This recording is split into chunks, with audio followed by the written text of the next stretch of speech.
अगर कोई छोटी छोटी बातों पर रोता है तो वो मासूम और नरम दिल होता है। अगर कोई गैर अहम बातों पर भी ज़्यादा हंसता है तो वो अंदर से खाली महसूस कर रहा होता है। जो लोग किसी चीज़ के बारे में ज़्यादा ख्याली बातें करते हैं उनका एतमाद अच्छा होता है।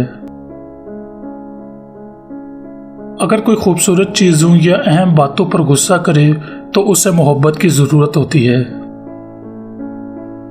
जो नौजवान 7 से 8 घंटे से कम सोते हैं वो चिड़चिड़ेपन और यहाँ तक कि डिप्रेशन का शिकार होते हैं। जो लोग बेहतरीन मशवरा देते हैं वो अक्सर खुद से सबसे ज़्यादा परेशान होते हैं। तकरीबन 20% नौजवानों को बालिग होने से पहले ही डिप्रेशन का सामना करना पड़ता है।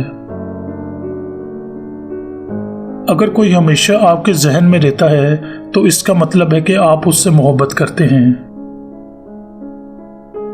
पढ़ने के बाद सोना याददाश्त बढ़ाने में मदद देता है और दिमाग को मालूमात को मज़ीद प्रोसेस और महफूज करने का मौका देता है। अगर आप किसी के साथ अपने मसाइल शेयर नहीं करते तो आप ज़हनी तौर पर मजबूत हैं। जो लोग अपने जज्बात को छुपाते हैं वो अमूमन सबसे ज़्यादा परवाह करने वाले होते हैं।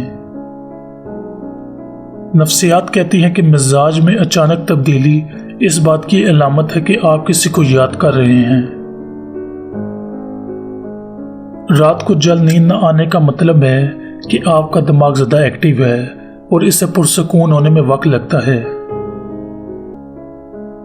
अगर आपको महसूस हो कि किसी ने आपको पुकारा है जबकि किसी ने ना पुकारा हो तो इसका मतलब है कि आपका दिमाग ज़्यादा मुतहरिक है। 35% शख्सियत की खुसूसियात पैदाइशी होती हैं। नौजवान दूसरों के मुकाबले में ज़्यादा खतरा मोल लेते हैं। अहम सवाल का फौरी जवाब देने की सलाहियत सेहतमंद दिमाग की अलामत है।